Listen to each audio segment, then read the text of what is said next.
नमस्कार, आदाब। Crime petrol dial 100 में आप सबका स्वागत है। आज की कहानी एक ऐसे बाप और बेटी की कहानी है जिन्हें कुदरत ने शारीरिक रूप से कुछ कमियां दी थी। पिता जावेद देख नहीं सकता था और उसकी भोली भाली बेटी बोल नहीं सकती थी। अपनी इस मजबूरी की वजह से जावेद मैना की हर बात को समझ नहीं पाता था।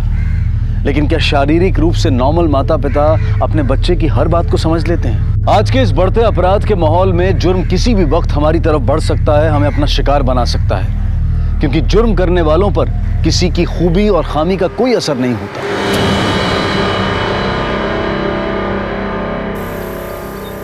अल्लाहु अकबर, अल्लाहु अकबर।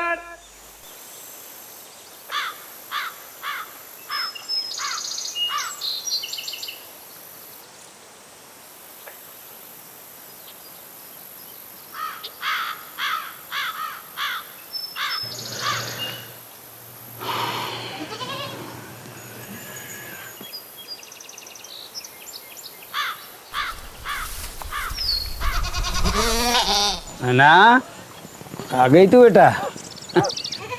आजा आजा आजा बेटा आजा। है ना? आजा बेटा, कहाँ रह गई तू? है ना बेटा? अरे अपने अब्बू के साथ खेल खेल रही है तू, हैं? अरे क्यों परेशान कर रही है अपने अब्बू को, हैं? आजा चल, मैं ही बांध देता हूँ बकरियों को। आ आ आ आ आ बेजुबान जानवर घर आ गए। मेरी बेटी नहीं आई, लगता ये फिर से शरारत कर रही है अपने अब्बा से, है ना? अरे चाचा, मैना नहीं है यहाँ पर। हाँ? नहीं है? अच्छा, कहाँ चली गई? मेरी बेटी की जिंदगी वैसी भी तूफानों से घिरी पड़ी। या अल्लाह, कहीं कुछ गलत ना कर बैठे। जो खिलवाड़ तूने मेरी जिंदगी के साथ किया है ना, कसम खाता हूँ तेरी जिंदगी भी बर्बाद करके रख दूंगा।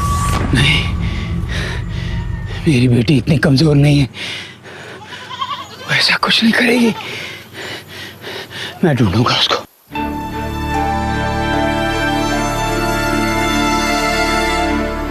ना ना बेटा, ये मैना को देखा है कहीं क्या?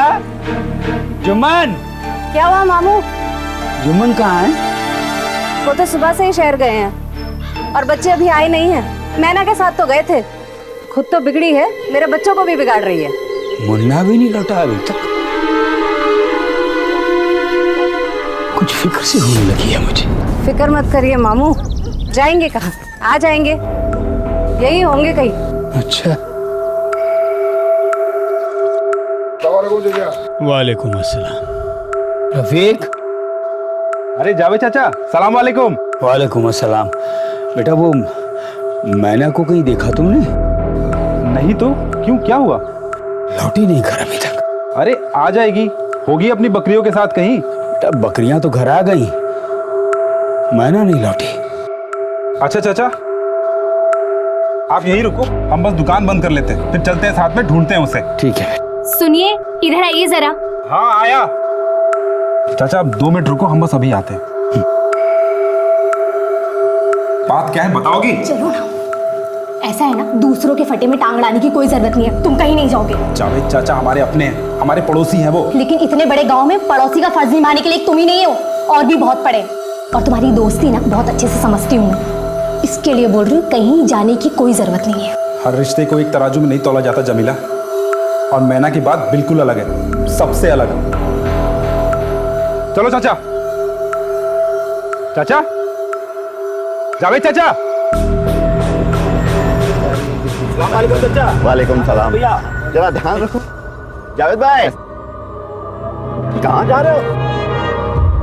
अरे करीम भाई, वो मैना अभी तक घर नहीं आई है, वो मुन्ना और रानी भी नहीं आए, तो नूर क्या देखने जा रहा हूँ। नहीं मिले तो फिर जंगल की तरफ जाऊंगा। जावेद भाई, मैं भी आता हूँ आपके साथ। इलियास, महमूद, तुम जंगल की तरफ जाओ। चलो जावेद भाई, नूर के घर जाते हैं। चलिए।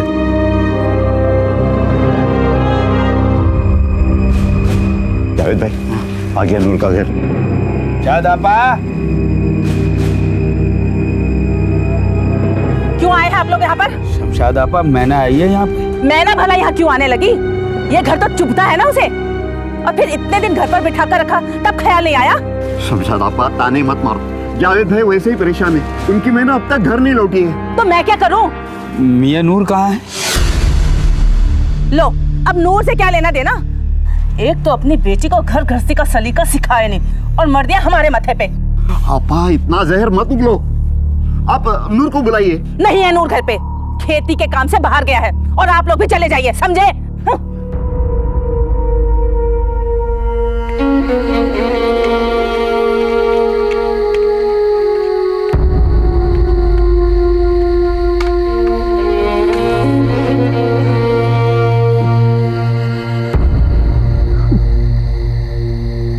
कहाँ चली गई मेरी बच्ची? कहाँ चली गई? इतनी रात में कभी घर से बाहर नहीं रहे वो। अगर किसी मुसीबत में पड़ गई तो किसी को आवाज भी नहीं लगा पाएगी बेचारी। वो तो पैदाइशी। जावेद भाई। हाँ? जावेद भाई। हाँ आपा। मुबारक हो। आपको बेटी हुई है। आपको भी बहुत बहुत मुबारक हो। मेरी बेटी, मेरी बेटी। शुक्र है मेरे अल्लाह, शुक्र है। मेरी बच्ची। अच्छा आपा ये बताओ, बिटिया दिखने में कैसी है? माशाल्लाह परी है, परी। बहुत खूबसूरत है बच्ची। लेकिन जावेद भाई, हाँ आपा। एक फिक्र की बात है। क्या? जब से बच्ची पैदा हुई है, इसके गले से आवाज नहीं निकली। या अल्लाह।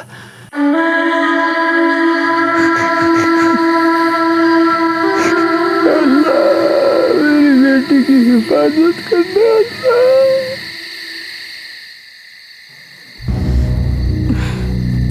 इतनी रात हो गई है, मुन्ना भी ना पता नहीं कहाँ भटकता रहता है।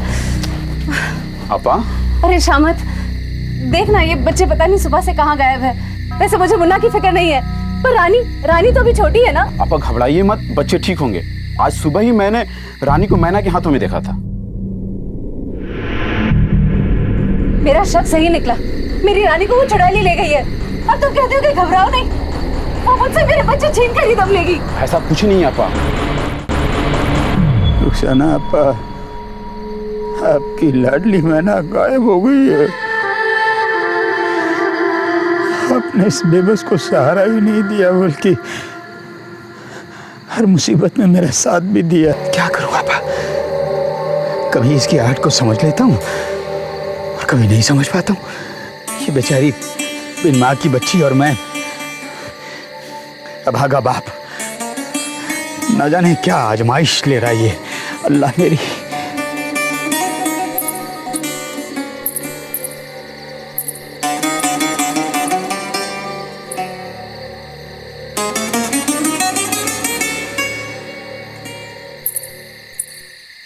आप जा रही थी क्या आपा? जी हाँ, जा रही थी।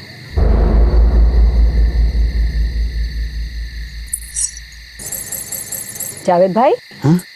ये मेरी पायल है। मैं इस पायल को बच्चे के हाथ में बांध देती हूँ। जावेद भाई, अब से ये पायल की आवाज ही मैना की आवाज बनेगी। इसे इसके हाथ से कभी अलग ना होने देना। हुसैना, आप इस दुनिया में नहीं रही और मैना भी ना जाने कहाँ चली गई।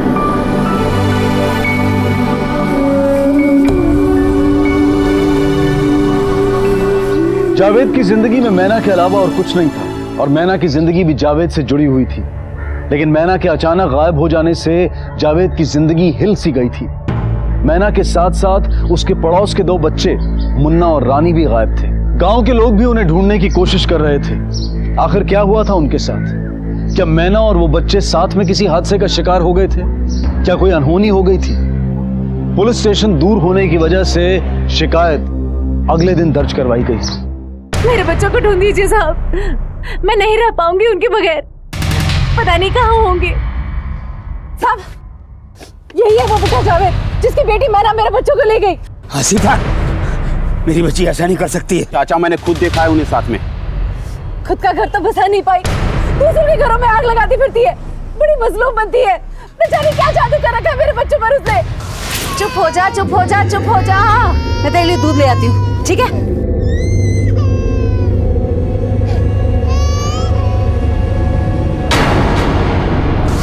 झूठ बोल रही है साहब, मेरी बच्ची कहीं खो गई, मेहरबानी करके उसे ढूंढ दीजिए। हो गया मतलब? बकरियां चराने गई थी, वापस नहीं लौटी। मैना नाम है उसका, 22 साल की उम्र है, और ये उसकी तस्वीर। बकरियां चराने कहाँ गई थी? कुछ बोल कर गई थी? मेरी मैना बोल नहीं सकती, पैदाइशी बेजुबान है, और मैं पैदाइशी नबीना। माफ कीजिएगा जावेद साहब, लेकिन पूछना पड़ता है, कहीं मैना का किसी के साथ कोई प्यार व्यार का चक्कर तो नहीं था? अस्तगफुरुल्लाह। या फिर आपका या मैना का कोई दुश्मन हो? नहीं साहब, नहीं, मेरी मैना शादीशुदा है। हाँ, वो शौहर से कुछ झगड़ा हुआ था।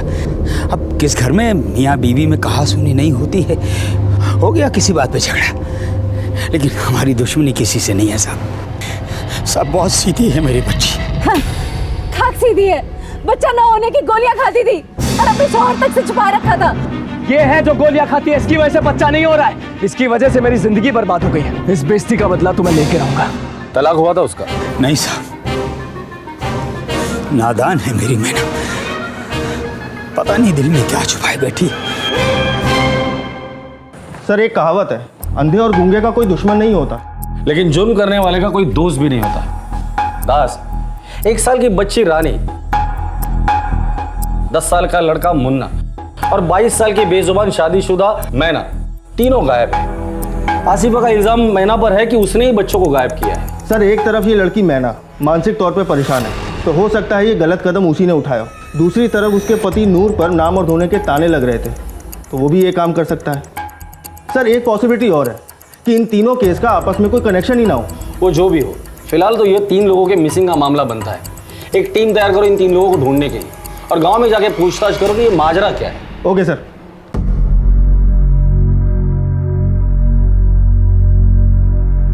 कितनी मासूम है मेरी बेटी, छोटी छोटी बातों में बड़ी बड़ी खुशियां ढूंढ लेती।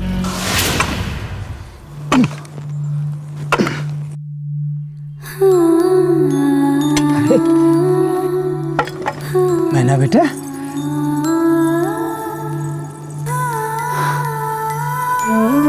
अरे वाह, बहुत खूबसूरत है, तूने बनाया? शाबाश, मैं तेरे दिल की बात समझता हूँ बेटा। तुझे असली गहने नहीं दे पाए ना, इसलिए नकली गहनों से अपना दिल बहला रही है तू, है ना?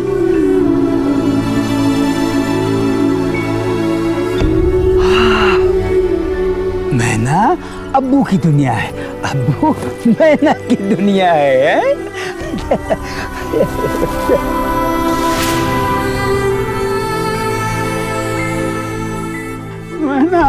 मैना बेटी,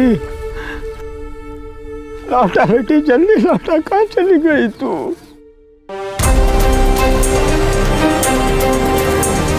आप नूर की अम्मी? जी हाँ, मैं ही हूँ। पर क्या हुआ साहब? नूर का है तो खेती के काम से बाहर गया हुआ है।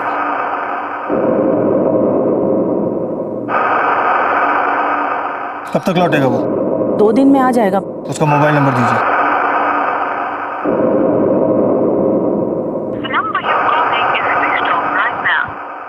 एक तो घर से गायब है, ऊपर से फोन भी बंद आ रहा है, और वहाँ आपकी बहू मैना, वो भी लापता है। कहीं आप ही का तो हाथ नहीं है मैना के गायब होने में? ये आप क्या कह रहे हैं साहब? मुझे कुछ नहीं पता। नूर अगर घर आए तो उससे कहिएगा थाने में आके हमसे मिले। जी साहब।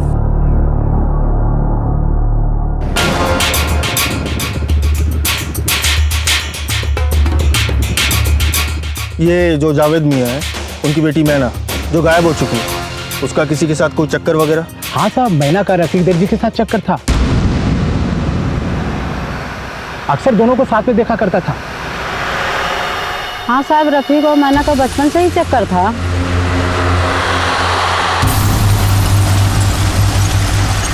अरे मोहन, हाँ, वो चरने वाली बकरियां बांध के क्यों रखी है?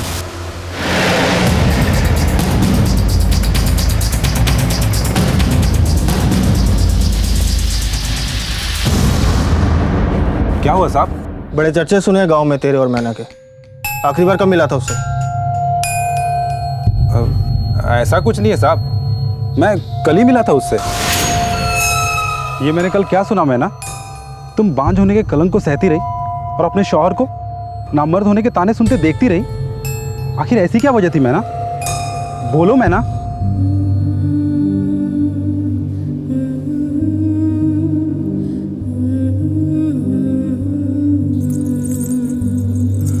क्या इतना गलत कैसे सोच सकती हो तुम मैना? अरे माना कि तुम्हारे अब्बू देख नहीं सकते, तुम बोल नहीं सकती, पर तुम्हारे बच्चे भी वैसे होंगे, ये कैसे सोच लिया तुमने? ऐसा कुछ नहीं होता, ये सिर्फ तुम्हारे दिल का वहम है। इसके अलावा कोई और बात जो मैना को परेशान कर रही थी?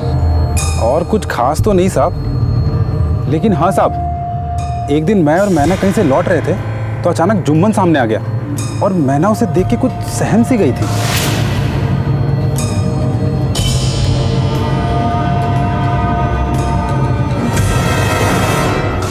जुम्मन, वो आसिफा का शौहर?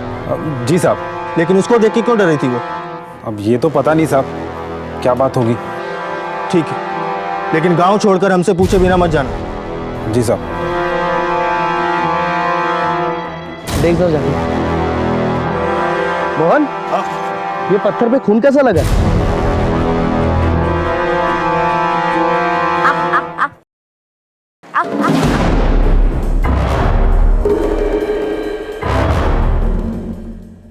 जुम्मन का है? जी वो तो शहर गए हैं काम से। अपने बच्चों के लापता होने की खबर मिलने के बाद भी नहीं लौटा। कल घर से कितने बजे निकला था वो? कल वो सुबह 10 बजे निकल गए थे। आपको मेरे बच्चों की कोई खबर मिली?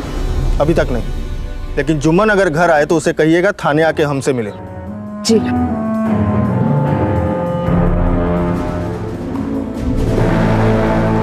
सर, मैं कांस्टेबल घोष बोल रहा हूँ। हटिए, पीछे हटिए। सर, ये देखिए सर, आसिफा की बातों से लगता है काफ़ी जलन है उसे मैना से। सर, आसिफा का ये भी कहना है कि बच्चे उससे ज़्यादा मैना को पसंद करते थे, फिर मैना इसे क्यों मारेगी? हो सकता है कि मुन्ना के हाथों कुछ हादसा हुआ और उसमें इसकी जान चली गई हो और मैना का कुछ लेना देना ही ना हो। सर, ये भी हो सकता है कि ये काम किसी और ने किया हो और उसके बाद मैना और मुन्ना को उठा के ले गया हो। ये जो भी है तो एक मासूम बच्चे के मर्डर का मामला। मुन्ना और मैना को सबसे पहले हमें ढूंढना होगा। आसपास का इलाका छान मारो, मुन्ना और मैना के फोटोग्राफ हर पुलिस स्टेशन में सर्कुलेट करो, पत्थर पे खून का सैंपल ले लो और बॉडी पोस्टमार्टम के लिए भेज दो। Okay sir. जुम्मन, 2 दिन से कहा था तू? शहर गया हुआ था साहब। तो मैंने तुमसे क्यों डरती थी? वो भला मुझसे क्यों डरने लगी साहब? अच्छे ताल्लुकात है हमारे, पड़ोस में काफी सालों से रहते हैं साहब हम। किसी ने गलत खबर पहुंचाई होगी साहब आप तक, वो तो रफीक ही उसके पीछे पड़ा रहता है। कभी मैंने टोक दिया होगा तो सहम गई होगी साहब। और ये क्या सवाल कर रहे हैं साहब आप? मेरे बच्चे की मौत हो गई है साहब, मेरा बेटा गायब है, मैना का कोई पता नहीं है साहब। तुम्हें किसी पर शक? नहीं साहब, ऐसा तो कोई नहीं। पता करो रानी की लाश जहाँ मिली वहाँ किस किस के फ़ोन एक्टिवेट थे। लेकिन रानी का मर्डर कौन कर सकता है? मुन्ना, मैना या नूर? और एक बात समझ में नहीं आ रही, ये मैना खुद तो माँ बनना नहीं चाहती थी, लेकिन दूसरों को बच्चे से बहुत प्यार करती थी। और हाँ, जिस तरह से लाश को छुपाया गया था, कोई नहीं चाहता था कि ये मर्डर सामने आ जाए। वो ना हो, कोई गाँव वाला ही इन्वॉल्व है इसमें। और सर, नूर गायब भी है। नूर को ढूंढना बहुत ज़रूरी है। वैसे मुन्ना और मैना अगर भागे भी होंगे तो पैदल गए होंगे, क्योंकि इनके पास पैसे नहीं होंगे। आसपास कोई गांव भी नहीं है, तो हो सकता है ये अपने ही गांव में किसी के घर में छुप कर बैठे होंगे। गांव में जाके पता करो। Okay sir. लेकिन सबसे पहले इस आसिफा की कुंडली निकालो। Okay sir. मैना की गुमशुदगी के बाद सामने आए वाकयात कुछ और ही कहानी बता रहे थे। गांव के लोगों से मैना के बारे में मिली जुली राय मिल रही थी, लेकिन रानी की मौत के बाद मामला बेहद संगीन हो गया था। लेकिन सवाल अब भी यही था कि आखिर वो है कहां?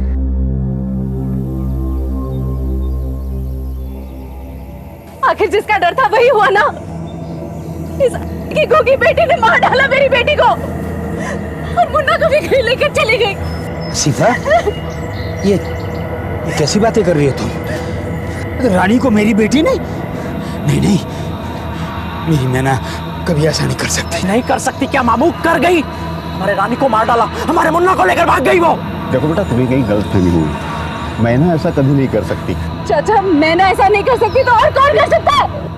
वो ऐसा क्यों करेगी? जो करना था वो कर चुकी वो। मामू, हमारे एहसानों का ये सिला दिया आप लोगों ने। अरे मारना ही था तो मुझे मार डालते। मेरी बेटी ने क्या गुनाह किया था? देखो बेटा, रानी की मौत का हम सबको अफसोस है। मामला पुलिस के पास है, जो सच्चाई है वो सामने आ जाएगी। तो फिर बेटा यहाँ तमाशा करने से क्या फायदा? बेटा तुम इन्हें ले जाओ। लेकिन चाचा, बेटा जाओ, इन्हें ले जाओ। मैं छोड़ूंगी नहीं उस बेटा को। बेटी, मेरी बेटी को मार डाला। अल्लाह माफ नहीं करेगा उसे। जाइए यहाँ से। करीम भाई, यकीन मानो, मेरी बेटी ऐसा नहीं कर सकती। अरे वो तो बच्चों पर जान छिड़कती है अपनी।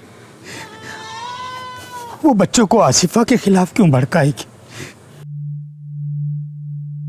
वो तो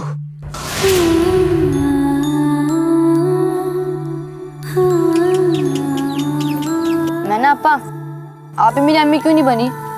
मैं उस भूतनी के घर क्यों पैदा हुआ जो खाना कम और मार ज्यादा खिलाती है?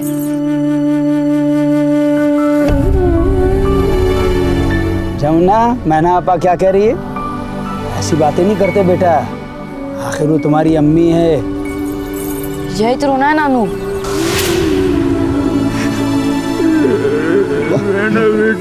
घर आ जा। शांति, पूरे बाप की हिम्मत जवाब दे रही है।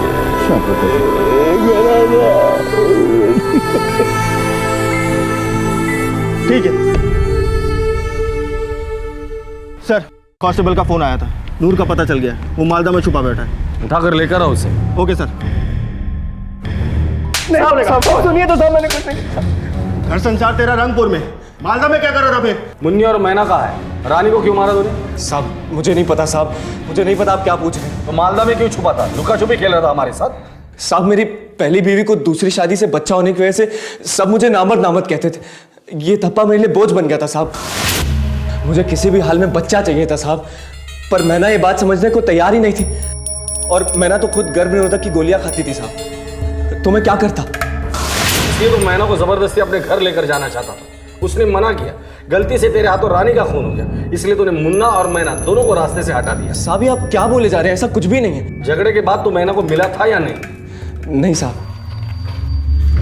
तेरी हर हरकत पे हमारी नजर रही, इसलिए गांव तो दूर की बात है, मोहल्ले के बाहर भी कदम रखने के बारे में सोचना भी बंद। चल निकल। सर, मुन्ना को जावेद के घर में देखा गया है। मुन्ना डरो नहीं, कहाँ थे तुम और क्या हुआ तुम्हारे साथ? सब कुछ बताओ हमें। मेरी बकरियां चढ़ते चढ़ते कहीं दूर चली गई थी। मैं उन्हें ढूंढने के लिए दूर चला गया, लेकिन जब वापस लौटा तो देखा कि मैना आपा और रानी दोनों ही वहाँ नहीं थे। मैंने दोनों का इंतजार किया। मैंने अपनी बकरियां बांधी और मैं वहीं सो गया। देर रात जब आँख खुली तो पहले एक ख्याल आया कि शायद मैना आपा रानी को घर ले गई हूँ, पर जब मैं घर लौटा तो दोनों वहाँ नहीं थे। अम्मी के डर से मैं वहाँ से चला आया। तो पिछले 2 दिन तुम कहाँ थे? मैं 2 दिन जंगल में घूमता रहा। मुझे भूख लगी, मेरे पास खाने को कुछ नहीं था, इसलिए मैं वापस नानू के घर आया। मामू, तूने छुपा के रखा था मेरे बेटे को? ये सिला दिया तूने मेरे अम्मी के एहसानों का? ये सिला दिया तूने मेरे अम्मी के एहसानों का? नानू ने कुछ नहीं किया है, छोड़ दो। मैंने मना किया था तुझे मैना से मिलने के लिए, और तूने रानी को मैना के पास ही छोड़ा। पापा आपा कहता है ना, उसी ने मारा है तेरी बहन को। कातिल है वो। तू जा वहां से, कातिल है वो। मैना आपा किसी को नहीं मार सकती, वो बहुत अच्छी है। वो तो आप हो जो मैना आपा की मना करने के बाद भी उन्हें छूते थे, उनसे लिपटते थे, उनके साथ गंदी हरकतें करते थे। वरना मार डालूंगा तुझे। या अल्लाह, तो जुम्मन वो तू था? हाँ? अरे मेरी मैना ने मुझे कई बार समझाने की कोशिश की, लेकिन मैं आंखों का अंधा कुछ समझ नहीं पाया।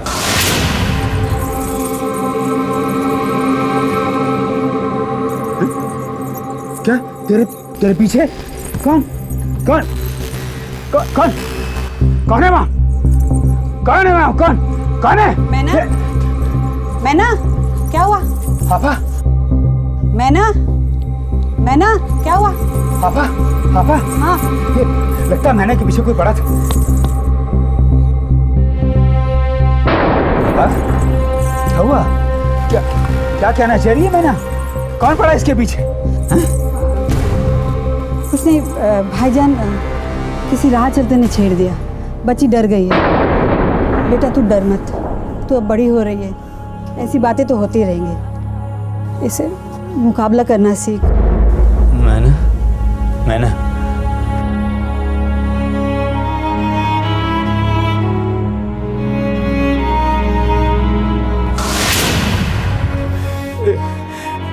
मैं तो बेबस लाचार अंधा था, पर यहाँ तो आंखों वालों ने मुझे और मेरी मैनों को धोखा दिया साहब।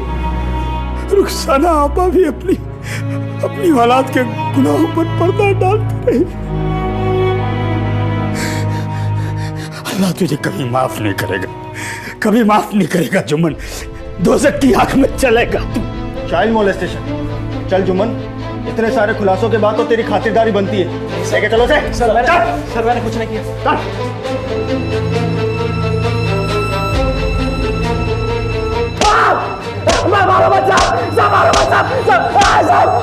देख जुम्मन, सिर्फ सच बोलना, कहानी सुनने के लिए टाइम नहीं मेरे पास। बोल। सब सच बताता हूँ साहब। मैना की अम्मी नहीं थी साहब, इसलिए मेरी बकरियों का दूध उसे पिलाया गया। वो जब बड़ी हुई तो मैं उसे जंगल में बकरियां चराने ले जाता था, मैं ही उसका ख्याल रखता था साहब। पर फिर लगा कि वो जवान हो रही है। जावेद को ये बात पता नहीं चली, समझ सकता हूँ, लेकिन तेरी अम्मी को भी ये बात पता नहीं चली। पता चली थी साहब, और उन्होंने मुझे मैना से मिलने को मना भी किया। देख जुम्मन, बिन माँ की बच्ची है मैना, कुछ नहीं है जावेद के पास सिवाय उसकी बेटी की इज्जत के। तू उस पर नजर मत डाल। हाँ, अगर मैना से शादी करनी है तो मैं तेरी शादी करा देती हूँ। बोल, करेगा शादी?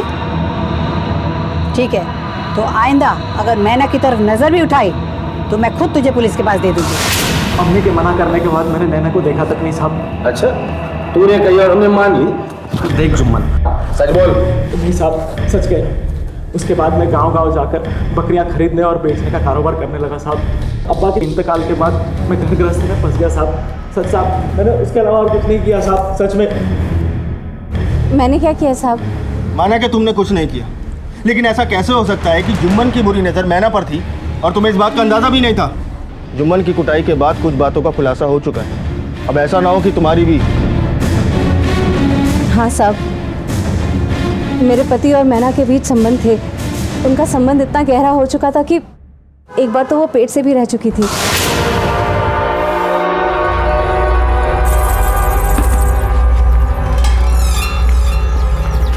अरे मैना, तू यहाँ क्या कर रही है? क्या तू मां बनने वाली है? तू इधर आ। हाँ बता, क्या हुआ? तो हाँ ठीक है ना, हम बच्चा गिरा देंगे। अरे मैना, तू समझती क्यों नहीं? सोच, तेरी अम्मी अंधी थी, तेरे अब्बा भी अंधे हैं और तू बोल नहीं सकती, तो सोच तेरा बच्चा कैसे होगा। पक्का अपाहिज पैदा होगा वो। जिस बदतर जिंदगी तू बिता रही है, जावेद मामू बिता रहे हैं, उससे भी बदतर नसीब होगा तेरे बच्चे का। तेरे जैसी औरत को माँ बनना ही नहीं चाहिए। अब सोच मैना, बच्चा गिराने की गोलियां आती है, वो मैं तुझे देता हूँ, तू वो खा लेना तो बच्चा गिर जाएगा, और तुझे बच्चा कभी होने नहीं देना है, समझी तू?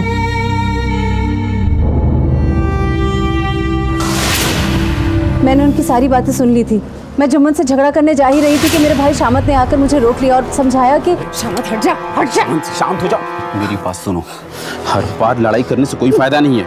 रही बात मैना की तो उसे मैं देख लूंगा, पर सोचो, इस बात का फायदा उठाकर तुम जुम्मन जीजू को जिंदगी भर अपने काबू में रख सकती हो। उस वाक़ये के बाद मैंने जुम्मन को कभी अपने पास भटकने तक नहीं दिया। जब मैना का निकाह हुआ तो मुझे लगा कि शायद अब हमारी शादीशुदा जिंदगी पटरी पर आ जाए, पर जब मैंने ऐसे ख्वाब देखे तब उस मैना ने आके मेरे सारे ख्वाब तोड़ दिए। जुम्मन ने मैना का बच्चा गिराया, उसे गर्भपात की गोलियां ला कर दी। जुम्मन का डर मैना के दिल में इस तरह घर कर गया था कि शादी के बाद भी वो मां नहीं बनना चाहती। बांझपन का सिक्का अपने माथे ले लिया, सब कुछ चुपचाप साइड करती रही। क्या ऐसी मैना किसी को मार सकती है? सर ऐसी मैना ही ऐसा कर सकती है। हो सकता है कि जुम्मन ने जो कुछ मैना के साथ किया था उसका बदला लेने के लिए ही मैना ने रानी को मारा होगा। हाँ बोलो।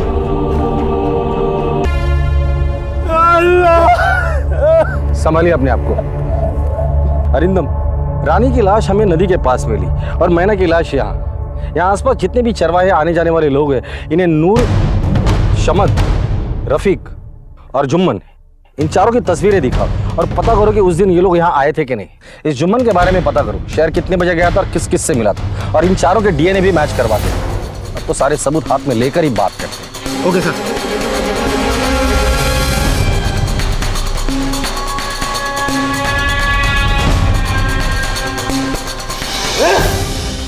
क्या रे नूर, काफी अंधेरे में रखा तूने हमें। साहब वो मैं देख, जो भी बोलना सच सच बोलना, इस बार मुझे सिर्फ सच सुनना है, समझा?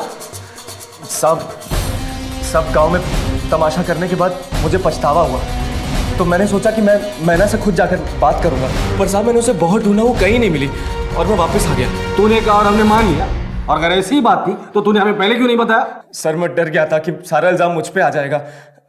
सब मैं निर्दोष हूँ साहब। साहब लेकिन एक बात बहुत अजीब हुई थी। जब मैं वहां से वापस लौट रहा था, मैं लगभग उस जगह के आसपास से गुजर रहा था, तभी मुझे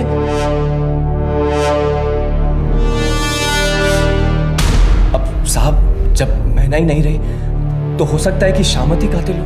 कितने बजे की बात है ये? लगभग 2 बजे की बात होगी। खड़ा रे। साहब मैंने कुछ नहीं किया है साहब। मैना की लाश जहाँ मिली वहां तुझे देखा गया है, हमारे पास गवाह भी है और सबूत भी। जंगल में क्या घूमने गया था तू? मैंने कुछ नहीं किया है साहब, उस दिन तो।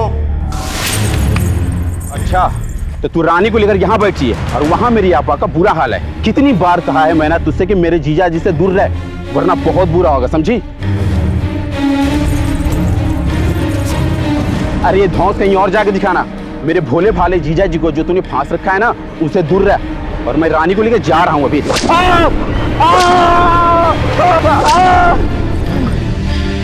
देख लूंगा तुझे, मैं देख लूंगा तुझे। मैना के हाथों पिटने के बाद मेरी हिम्मत ही नहीं हुई साहब कि मैं उसके पास जाऊं। पता नहीं किस बात का गुस्सा मुझ पे उतार रही थी। कितने बजे थे? लगभग 2 बजे साहब। 2 बजे?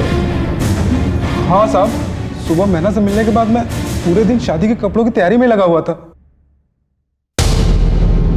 नूर और समद दोनों एक ही वक्त बता रहे हैं, और ये जुम्मन भी कह रहा है कि वो दोपहर को मिला था। सर ये देखिए कॉल रिकॉर्ड्स। सर इसके हिसाब से इन चारों में से एक ही नंबर रानी की लाश के पास और मैना की लाश के पास दोनों जगह एक्टिव है, और बाकी के ये 3 नंबर 2 बजे के बाद गांव में एक्टिव है।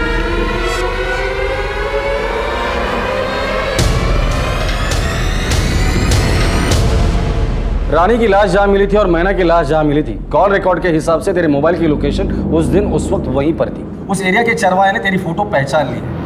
तू शहर जाने के लिए दोपहर को निकला था, लेकिन डेपो से पता चला है कि तूने रात की बस पकड़ी थी। तो दिन भर कहाँ था तू? मैना के नाखून में जो स्किन के टिश्यूज मिले उसी तरह डीएनए मैच हो ही जाएगा।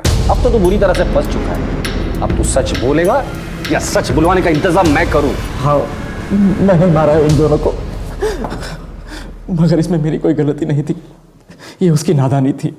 वो जब ससुराल से टूट कर आई तो मुझे लगा वो मुझे मना नहीं करेगी, और इतने दिनों की दूरियों का हिसाब भी लेना था साहब।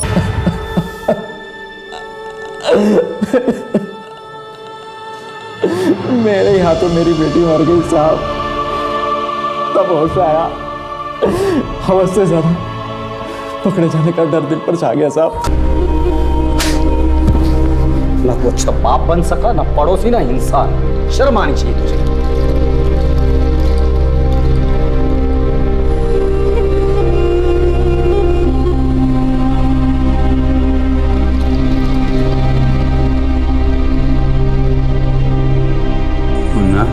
नानू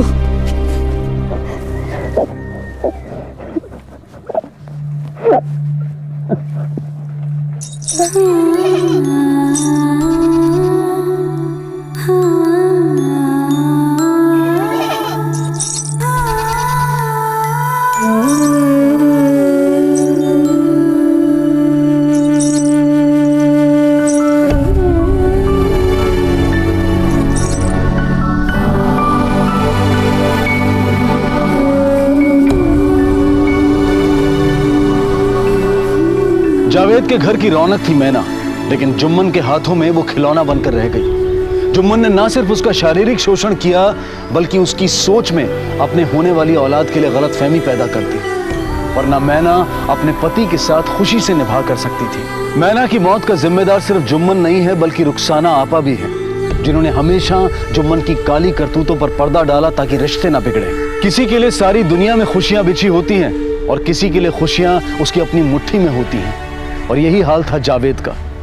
जिंदगी ने जितना कुछ उसे दिया था, उससे कहीं ज्यादा वक्त वक्त पर उससे वापस भी लिया था। जुम्मन की हवस ने ना सिर्फ एक मजबूर बेजुबान लड़की मैना को, बल्कि उसके बाप को भी गम में डुबो दिया। मुन्ना ने हमेशा के लिए अपना घर छोड़ दिया और जावेद का सहारा बना।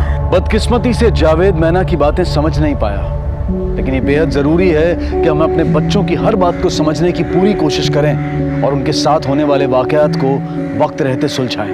इसी विचार के साथ अब मैं अनूप सोनी आपसे विदा लेता हूं।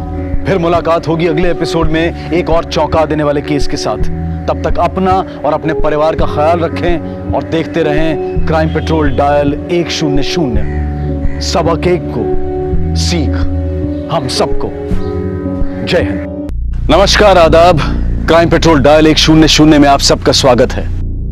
मौत को अंजाम देने के लिए जिंदगी न जाने कैसे कैसे रास्तों से गुजरती है।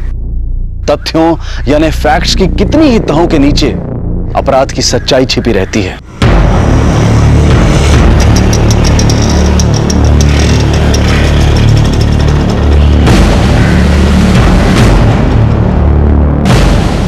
सर, पलक को गायब हुए 48 घंटे हो गए। सर, मेरी बेटी का अभी तक कुछ पता नहीं चला। सर सक्सेना जी, हम पूरी कोशिश कर रहे हैं। आप प्लीज पेशेंस रखिए। बेहतर होगा अगर पलक के बारे में आप लोग कुछ और जानकारी दे पाएं, जैसे कब निकली थी वो घर से। Excuse me. हाँ बोलो। गाड़ी मिल गई? नंबर वही है? ठीक है, फॉरेंसिक को इन्फॉर्म करो, हम वहां पहुंच रहे हैं।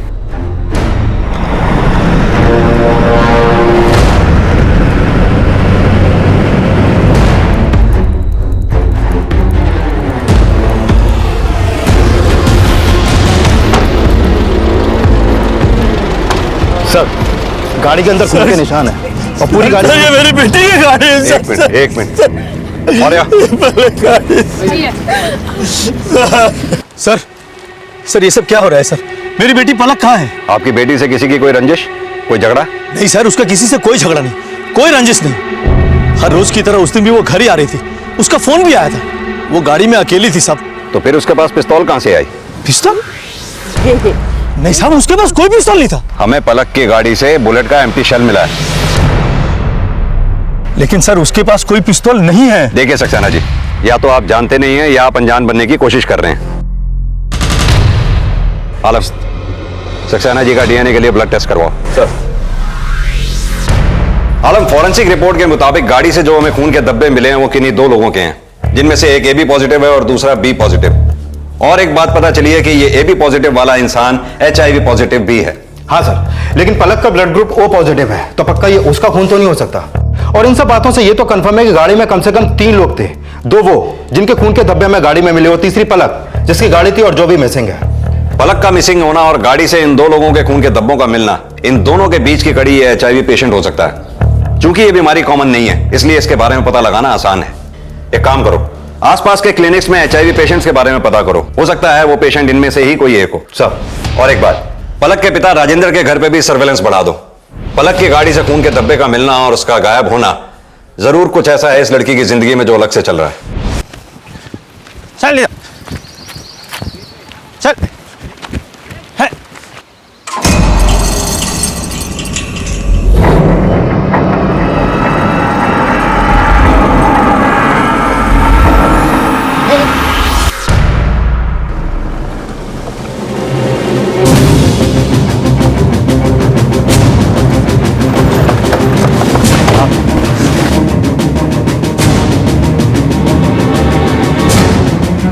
लाश को जलाकर सबूत मिटाने की कोशिश की गई। मौर्य, फॉरेंसिक को इन्फॉर्म करो। Okay sir. और आप लोग आसपास देखो, कुछ मिलता है क्या? ये पलक सक्सेना की गाड़ी भी तो इसी हाईवे पे मिली थी ना? हाँ सर, यहाँ से कोई 15 किलोमीटर आ गया, बाराबंकी उन्नाव हाईवे पे। पलक की गाड़ी से खून के धब्बों का मिलना और आसपास किसी बॉडी का ना पाया जाना है। यहां इस अवशेष का मिलना, इसे जलाकर सबूत मिटाने की कोशिश करना, दोनों केसेस में कोई कनेक्शन हो सकता है। एक काम करो, गाड़ी से जो हमें खून के 2 सैंपल्स मिले थे, उनका डीएनए और पलक के फादर का डीएनए से इस अवशेष का डीएनए मैच करके देखो कुछ मिलता है क्या? सर, बाराबंकी उन्नाव हाईवे पर पलक सक्सेना की गाड़ी में खून के निशान और 15 किलोमीटर ही आगे इंसानी जिस्म का एक खौफनाक अवशेष एक या अनेक अपराधों की तरफ इशारा कर रहा था। पुलिस के सामने बड़ी ही पेचीदा सिचुएशन थी। जिसकी गाड़ी थी वो लापता था, जिनके खून बहे थे उनका न जाने क्या हश्र हुआ था। लेकिन इतना तय था कि ये कोई सामान्य अपराध नहीं बल्कि किसी की शातिर सोच का नतीजा था।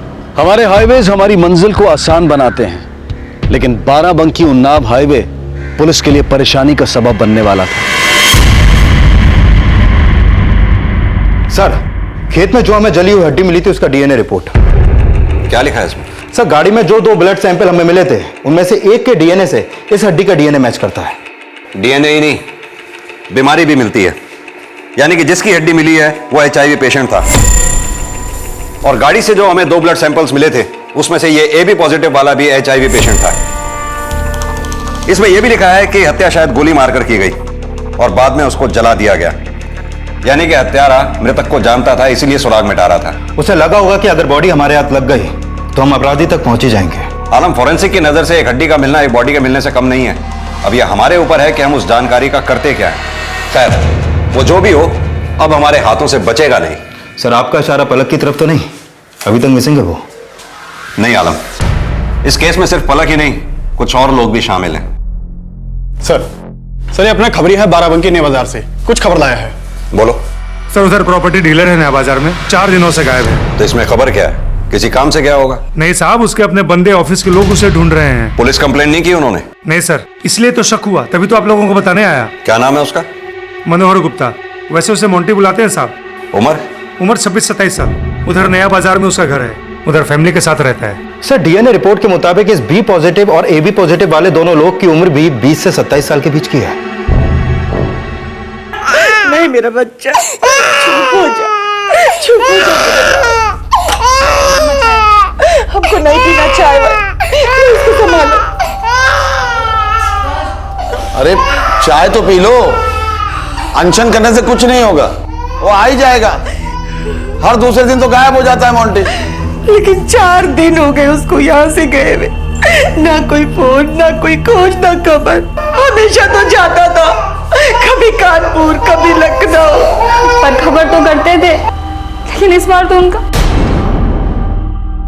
अरे हम तो अभी भी कह रहे हैं कि पुलिस को खबर कीजिए। हाँ, बुला लो पुलिस को और दिखा दो घर, जवाब देते रहेंगे उनके सवालों के। पिछले शहर में बदनामियां कम हुई थी। अरे हम तो कहते गया तो गया, कम से कम पिंड छूटेगा नालायक से। क्या अनाप शनाप बोले जा रहे हैं? कुछ समझ में आ रहा है कि क्या बोल रहे हैं? यहाँ मेरी जान पे बनी और आप कुछ भी बोले जा रहे हैं। मोंटी मोंटी गुप्ता यहीं रहता है? जी, वो मेरा बेटा है। कहाँ है वो? कानपुर गया। कब गया? यही कुछ दिन पहले। जब आपका बेटा घर से निकला उसके साथ में कोई था? नहीं, जब गया तो अकेले ही था। आप उनकी वाइफ हैं? जी सर। तो आपको तो पता होगा वो कहाँ गए। नहीं सर, इस बार वो कुछ कह के नहीं गया। गुप्ता जी, आपके बेटे के ऑफिस वाले 4 दिनों से उसे ढूंढ रहे हैं, आप भी ढूंढ रहे हैं 4 दिन से उसे, लेकिन आपने कंप्लेंट नहीं की। सर, 4 दिन से मेरा बच्चा गायब है। कब से इनको कह रहे हैं कि पुलिस पे कंप्लेंट कीजिए, पुलिस पे कंप्लेंट कीजिए, लेकिन मेरी तो कोई सुनता ही नहीं है। क्यों नहीं किया आपने कंप्लेंट? वो अक्सर जाता रहता है, कभी कभी हफ्ते भर के लिए। कोई नई बात नहीं है, बस इस बार वो कोई खबर नहीं की उसने, और उसका फोन भी स्विच ऑफ है। सर, आप गुप्ता जी, बाराबंकी उन्नाव हाईवे पर कुछ वारदातें हुई हैं, जिसमें हत्याएं भी हुई हैं, लेकिन बॉडी हमें नहीं मिली है, बॉडी पार्ट्स मिले हैं। अब आप हमें सही सही बताइए कि आपका बेटा है कहां? पिस्तौल रखता है बेटा आपका? पिस्तौल? जी मालूम नहीं, कभी देखा नहीं। यही है आपका बेटा? कसरती है? हाँ सर, वो बचपन से उसको शौक था। 4 अपना शरीर बनाने का। देखो भैया ये वाली है, ये मुंह साफ है ना? हाँ, कितना 2 गोनी कर दूं? 2 कर दो, और तू और कर दो। अरे पापा इतनी कंजूसी मत करा करो, साथ में कुछ नहीं जाएगा। तेरे पेट में तो जाता है मुफ्त का, भट्टा बैठाया किसी ने दुकान पे। छोटे खाने देना, घी गिरा तो खिचड़ी में ना। खा बेटा खा। भैया अरे तू दाल बता। कसरत करने का और अच्छा खाने पीने का बहुत शौक है इसे। ये मोंटी आपका इकलौता बेटा है? जी नहीं, मेरी एक बेटी भी है, पूनम। गुप्ता जी, हमें आपका ब्लड टेस्ट करवाना होगा। ब्लड टेस्ट हमारा? जी, आपके ब्लड टेस्ट से हमें डीएनए मैचिंग करवानी होगी उसके साथ जिसकी बॉडी के पार्ट्स मिले हैं हमें। एक बात बताइए, आपके बेटे को किसी तरह का कोई रोग था? मेरा मतलब गुप्त रोग। बाराबंकी उन्नाव हाईवे पर मिली गाड़ी में खून के निशान अब एक इंसान से जुड़ गए थे। सुरागों के कोहरे में भटकती पुलिस के सामने अपराध की एक छवि सी बन गई थी। गुप्ता परिवार से उनका नौजवान लड़का मोंटी गायब था, तो क्या वो भी उस रात उस कार में था? इसका जवाब महज अब एक ब्लड टेस्ट के नतीजे पर टिका था। लेकिन पुलिस के सामने एक और बड़ी पहेली थी। किसी भी अपराध की इमारत मोटिव यानी कि मकसद की नींव पर खड़ी होती है। एक लड़की गायब है, खून के निशान हैं और एक इंसानी जिस्म का अवशेष। मकसद क्या था? क्या ब्लड टेस्ट रिपोर्ट का नतीजा इस गुत्थी को सुलझाने वाला था? सर, मोंटी के पिता का डीएनए रिपोर्ट आ गया है और उनका डीएनए इस बी पॉजिटिव ब्लड ग्रुप वाले से मैच करता है। यानी बी पॉजिटिव ब्लड ग्रुप वाला मोंटी है। इसका मतलब मोंटी भी उस गाड़ी में मौजूद था।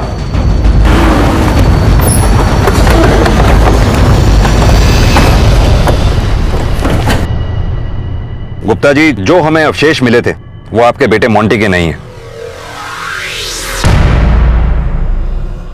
लेकिन हाँ, हमें एक गाड़ी मिली है उसी रास्ते पे जिसे कोई छोड़ के भागा था। उसमें खून के धब्बे मिले हैं जिसमें से किसी एक के ब्लड का डीएनए आपसे मैच कर रहा है। मतलब साफ है कि मोंटी भी उस गाड़ी में था और वो गाड़ी इस पलक सक्सेना के नाम पे है। जानते हैं आप इसे? रिंकी जी, आप जानती हैं इसे? कभी आपसे जिक्र किया हो मोंटी ने? नहीं, कभी जिक्र तो नहीं किया। तो फिर आपका बेटा मोंटी इसकी गाड़ी में कर क्या रहा था? और वो अकेला ही नहीं, उसके अलावा एक और आदमी भी था उस गाड़ी में।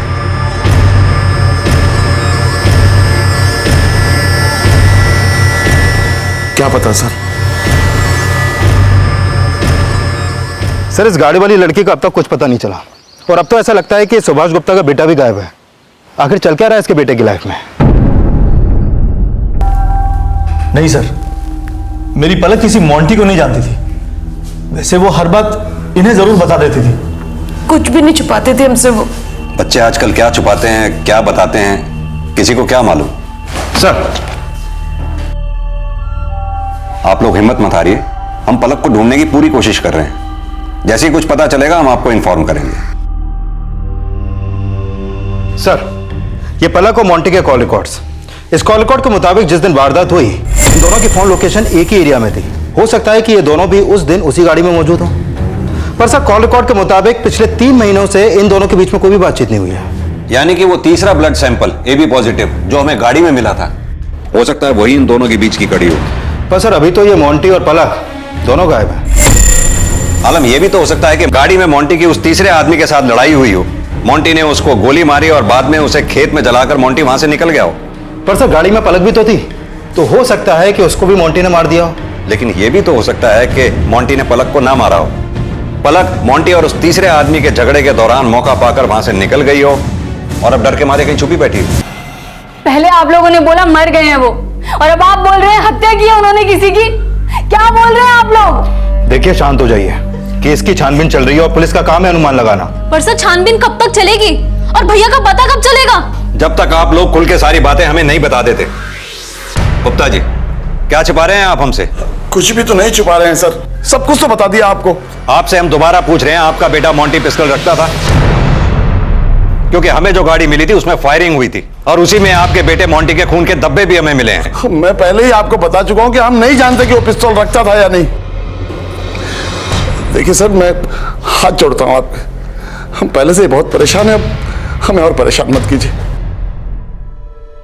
अरे मुझे लगता है ये गुप्ता परिवार जरूर हमसे कुछ छुपा रहा है। हाँ सर, मुझे भी ये लग रहा है। पहले तो सुभाष गुप्ता ने अपने बेटे के गायब होने के 4 दिन तक कोई रिपोर्ट नहीं लिखवाई और अब इतना कंसर्न दिखा रहा है। मेरे ख्याल से जब तक हम मोंटी और पलक के बीच की कड़ी यानी वो तीसरे ब्लड सैंपल वाला आदमी जिसे एड्स था उसे नहीं ढूंढ लेते तब तक इस केस में किसी नतीजे तक पहुंचना मुश्किल होगा। ये मोंटी और पलक के कॉल रिकॉर्ड चेक करो, देखो कोई कॉमन नंबर मिलता है क्या। सर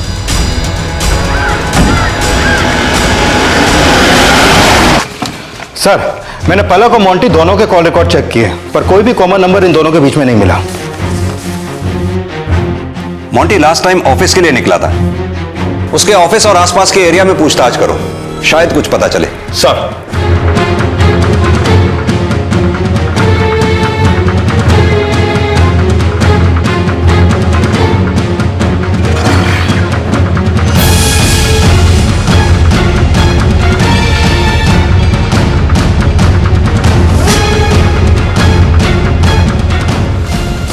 क्या बन रहा? यहीं पे काम करता है तू? जी सर। तो मोंटी कहाँ है? कोई खबर कोई फोन उसका? पता नहीं सर, 8 दिन हो गए सर, पता नहीं कहाँ है सर। ये ऑफिस की चाबी तेरे पास ही रहती है? हाँ सर, ऑफिस की चाबी मेरे पास ही रहती है सर। अच्छा, ये मोंटी पिस्टल कहाँ रखता है? क्या सर? पिस्टल कहाँ रखता है मोंटी? हमें नहीं पता सर। दूसरे घर वालों की तरह तू भी ड्रामा कर रहा है? अंदर डालूंगा फिर मुंह खोलेगा। चल। था उनके पास सर एक पिस्टल। सर वो हमारे धंधे में तो सर जरूरत पड़ती रहती है ना सर, और सर वैसे भी उनका पिस्टल वो बिना लाइसेंस के था सर। क्या है उसके पास? माउजर, सिक्सर, रिवॉल्वर क्या है? सर 9mm था।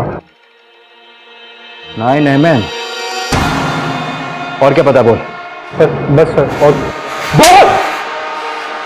सच सच बोल, जो भी जानता है।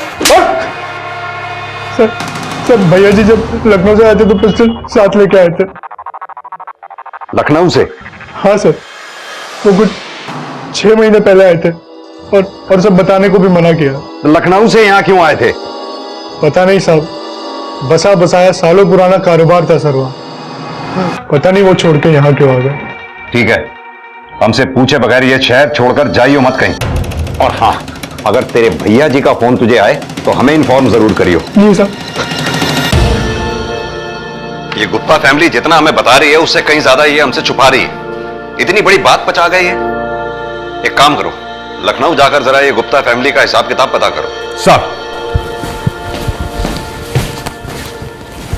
अनजान रास्तों पर अनजान लोगों का मिल जाना कोई अचरज की बात नहीं है, लेकिन उनका किसी अपराध में इन्वॉल्व पाया जाना चौंका जाता है। पलक और मोंटी के बीच में कभी कोई बात नहीं हुई थी, ऐसा उनके फोन रिकॉर्ड से पता चलता है, लेकिन फिर भी अपराध की उस रात दोनों साथ थे।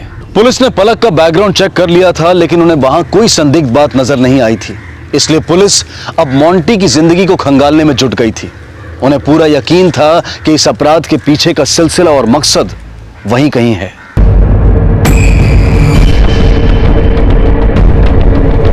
सर, मोंटी का चाचा यहीं पे आगे रहता है, शंभुनाथ गुप्ता नाम है उसका। यादव, गाड़ी लेफ्ट में लेना।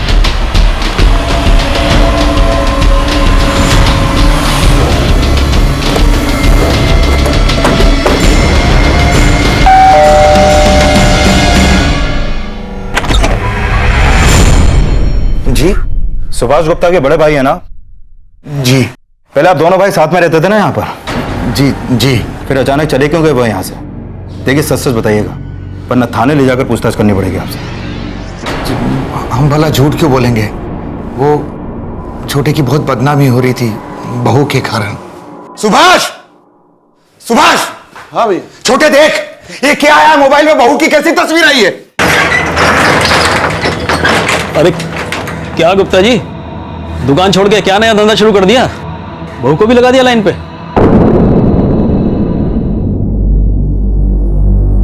वो बहू की गंदी तस्वीर पूरे शहर भर में फैल गई थी और उसके कारण पूरे शहर में छोटे की बहुत थू-थू हो रही थी। समाज में उठना बैठना मुश्किल हो गया था उसका और उसके परिवार का। मोंटी का कारोबार बहुत अच्छा चल रहा था, पर सब कुछ रातों रात बेच बाच कर निकल गए सबके सब। किराने की दुकान हम दोनों भाई मिलके चलाते थे, पर सुभाष ने चाबी मेरे हाथ में दे दी और चला गया। अच्छा, मोबाइल में जो एमएमएस निकाला था वो किसने निकाला, कुछ पता चला? नहीं साहब, पता नहीं किसकी हरकत थी वो।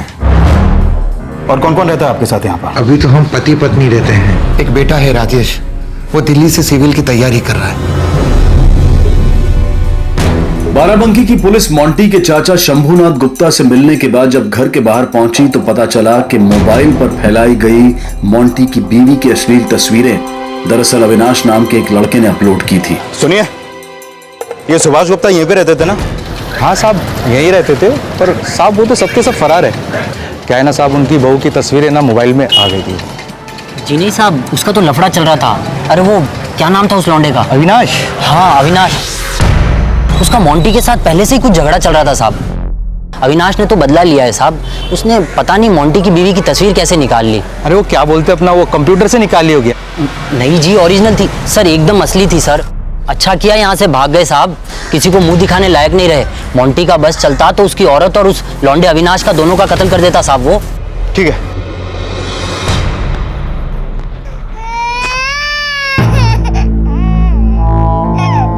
मुझे तुमसे कुछ बात करनी है। हाँ माँ, पूछिए ना। सच सच बताना, मोंटी कहाँ है? हमें नहीं पता अम्मा। तुम्हारा उसके साथ कोई झगड़ा हुआ था? नहीं अम्मा, कोई झगड़ा नहीं हुआ।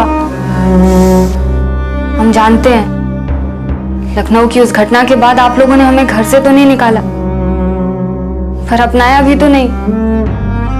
और अब आप हम पर शक कर रही हैं कि हमने झगड़ा किया उनसे।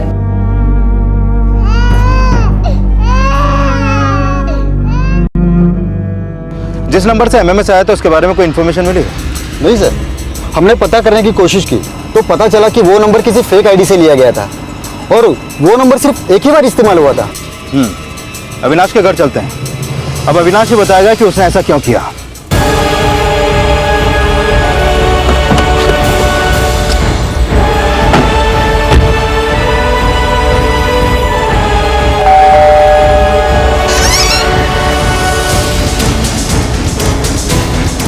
जी, ये अविनाश कहाँ है? क्या बात क्या है साहब? जो भी पूछ रहा हूँ उसका जवाब यहीं पे देंगे या थाने चल के बोलेंगे?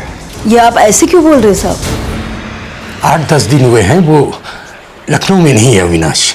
फिर कहाँ है अभी? गया होगा कहीं घूमने फिरने, उसकी तो घूमने फिरने की आदत है। ये रिंकी का एमएमएस उसी ने बनाया था ना?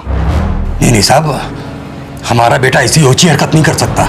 ये प्रॉपर्टी डीलर मोंटी गुप्ता से कोई पुराना झगड़ा था ना उसका, तब उसका बदला उसकी बीवी से निकाल लिया। नहीं साहब, हमारा बेटा अविनाश ऐसी गंदी हरकत कभी नहीं करेगा। ठीक है, आपको हमारे साथ चलना होगा, अपना ब्लड टेस्ट करवाना होगा।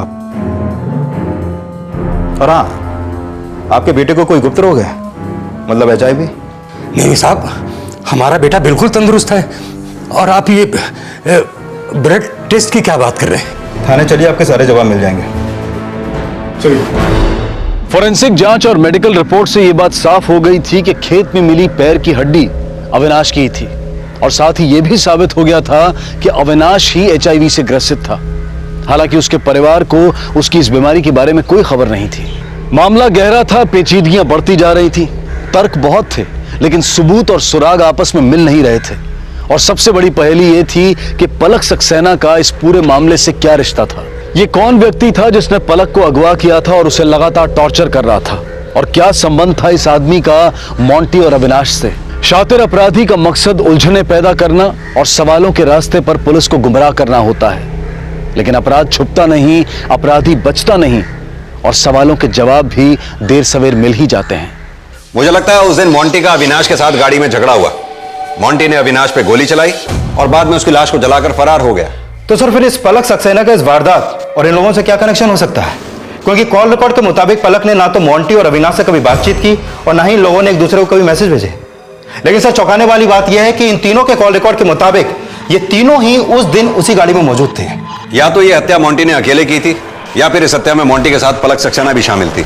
मतलब आपके कहने का यह है कि... एक मिनट, हाँ बोलो। क्या?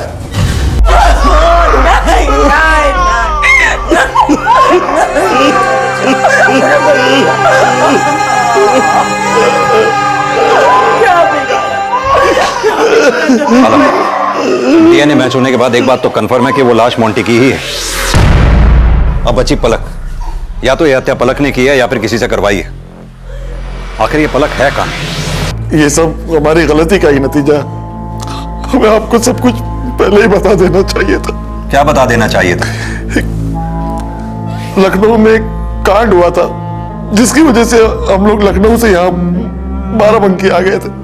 और वो कांड अविनाश और मोंटी के किसी पुराने झगड़े की वजह से हुआ था। वो झगड़ा किस वजह से हुआ था ये तो हमें नहीं मालूम, लेकिन बाद में ये पता चला था कि अविनाश ने वो एमएमएस बनाया था। क्यों ये भी हमको नहीं मालूम। मेरा बेटा, मेरा मोंटी बहुत अच्छा था। चुप रहने से काम नहीं चलेगा, जो मालूम है वो बताओ, इससे पहले कि फिर कोई नया कांड हो जाए। क्या बताएं सर, बात बताने लायक हो तब तो बताएं। जो भी बात हो वो बोलो। सर ये सब लोग हमारी इज्जत उछालने पे लगे हुए हैं, जबकि इस सब की जड़ पूनम है। मोंटी की बहन? जी सर, उसकी वजह से ही मोंटी और अविनाश एक दूसरे से नफरत करते थे। मतलब? सर एक रोज मोंटी ने पूनम और अविनाश को, उन्होंने घर पर आकर हमें सब कुछ बताया, लेकिन फैमिली की बदनामी ना हो इसलिए उन्होंने ये बात कभी भी किसी से भी नहीं बताई। पर अविनाश, उसके सर पे तो खून सवार था, बदला लेने की धमकी दी थी उसने। और सर उस दिन जब क्या हुआ? मुझे लगा वहां कोई है। यहां तो कोई भी नहीं है। हुआ क्या था? अरे वो आवाज आई थी। कैसी आवाज? वो होती है ना जैसे। अरे यार कुछ भी नहीं है, चलो तुम जाओ। उस दिन तो समझ नहीं आया वो आवाज कैसी थी, पर उसके कुछ समय बाद जब हमने हमारा एमएमएस देखा तो हम समझ गए ये काम अविनाश का ही है। तुमने कहा मोंटी और अविनाश के बीच झगड़ा हुआ था लखनऊ के पार्क में। उस झगड़े के बाद पूनम और अविनाश क्या फिर भी मिलते रहे? सर उसके बाद क्या हुआ हमें नहीं पता।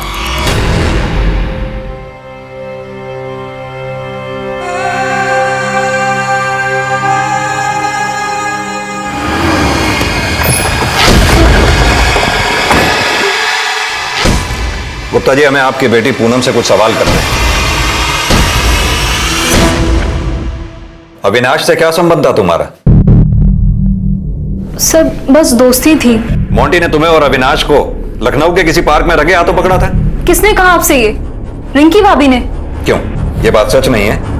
सर सच सरासर झूठ है। अविनाश और हम सिर्फ फ्रेंड्स थे, बस दोस्त। वो मेरे कॉलेज में पढ़ता था। हाँ कभी कभी वो हमारे घर आता था। सच तो ये है भाभी भैया से फ्रस्ट्रेट होकर अविनाश को पटाने लगी और फिर वो लोग रोज मिलने लगे। ये जो तुम कह रही हो अगर ये बात सच है तो इसका कोई सबूत है तुम्हारे पास? सर मेरे पास इस बात का कोई सबूत नहीं है, पर यही सच है क्योंकि मुझे भैया ने खुद बताया था और उन्होंने मुझे मना किया था मैं किसी से ये बात ना कहूं, मम्मी पापा से भी नहीं। नहीं सर, इस बारे में हमको नहीं पता। तभी तो मेरा बेटा मर गया।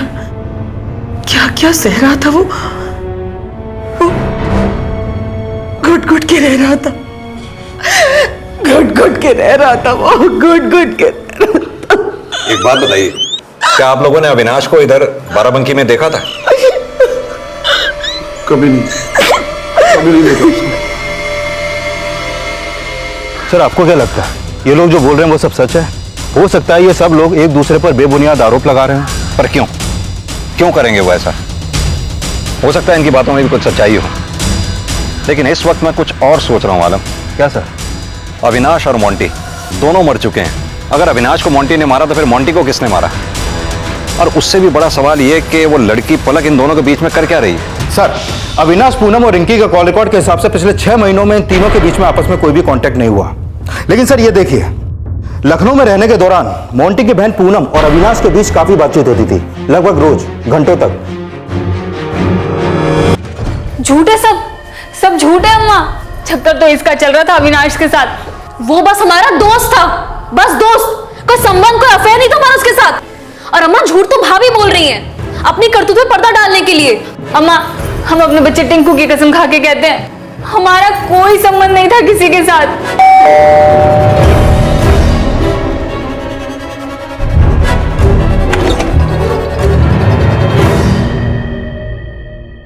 झूठ बोल रही हो तुम।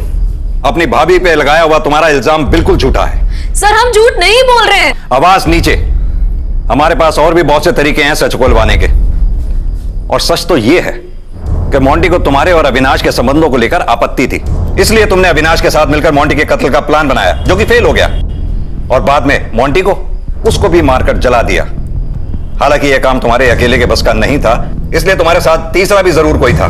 कौन था वो तीसरा?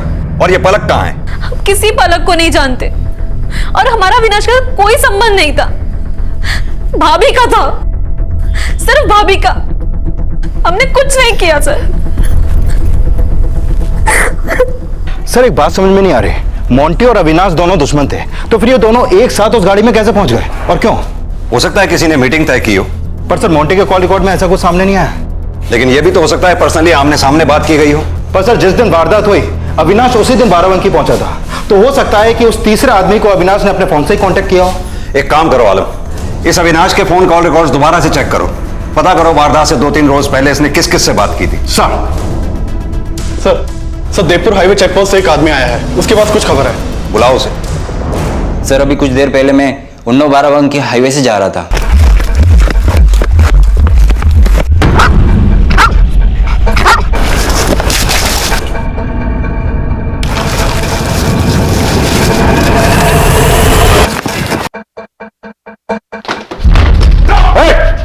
खबरदार, कहां है लड़की? पलक कहां है? वर्मा, ये पलक सक्सेना का मेडिकल एग्जामिनेशन करवाओ, इसके पेरेंट्स को भी इन्फॉर्म करो। सर मैंने कॉल रिकॉर्ड से पता लगाया, अविनाश एक नंबर पे बहुत अरसे से फोन करता है, लगभग पिछले 2 साल से। किससे बात करता था? सर ये तो नहीं पता चल पाया, लेकिन हाँ सर, ताज्जुब की बात यह है कि अविनाश जिस नंबर पे फोन करता था वो खुद उसी के नाम पर रजिस्टर्ड है।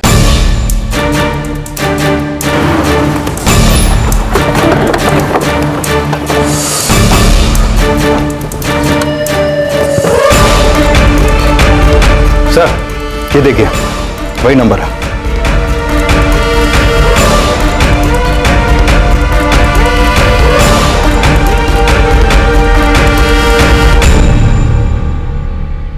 मोंटी के पास हमारे लिए कभी टाइम ही नहीं था।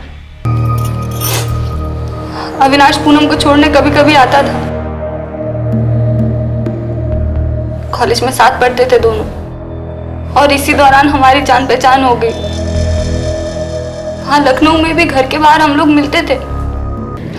सर हमने माफी मांगी और अपनी शादीशुदा जिंदगी को बचाने और सुधारने की बहुत कोशिश भी की, पर फिर किसी ने हमारा एमएमएस बनाया, जिसके चलते इतनी बदनामी हुई कि हमें लखनऊ छोड़ के रातों रात यहाँ बाराबंकी आना पड़ा। सर हमने एमएमएस जरूर बनाया था, पर हमने किसी का मर्डर नहीं किया। अविनाश सिर्फ दोस्त नहीं था हमारा, प्यार था हमको उससे, लेकिन भाभी ने उसको छीन लिया हमसे, इसलिए हमारा दिमाग गुस्से से खराब हो गया था। पर सर हमने किसी का मर्डर नहीं किया। अभी कुछ रोज पहले खून की जांच करवाई तो पता चला मुझे और मेरे बेटे टिंकू को HIV हो गया है। हम समझ गए ये हमें अविनाश की वजह से ही हुआ है, पर मोंटी को ना हो जाए इसलिए हमने उनसे शारीरिक संबंध बनाना बिल्कुल बंद कर दिया। पर एक रोज मोंटी जिद करने लगी तो हमें उन्हें बताना पड़ा, और फिर उनके कहने पे ही हमने अविनाश को उस दिन उनकी बताई हुई जगह पे बुलाया। लेकिन सर उसके बाद क्या हुआ ये हमें नहीं पता। मोंटी के हम चचेरे भाई लगते हैं, शंभुनाथ गुप्ता के बेटे, 35 साल के हो गए हैं। अभी तक कोई गर्लफ्रेंड नहीं बनी, किसी से रिलेशन नहीं बना, यहां तक कि शादी भी नहीं हुई, तो रख लिया ऐसे। किसी की हत्या कर दी ऐसे ही, लड़की के साथ बलात्कार किया ऐसे ही, तड़पा तड़पा के रखा उस लड़की को ऐसे ही। तो इंसान नहीं दरिंदा है। तुझे जरा सा भी अंदाजा है क्या हालत की है तूने उस लड़की की? सड़ सारी उम्र ऐसे ही।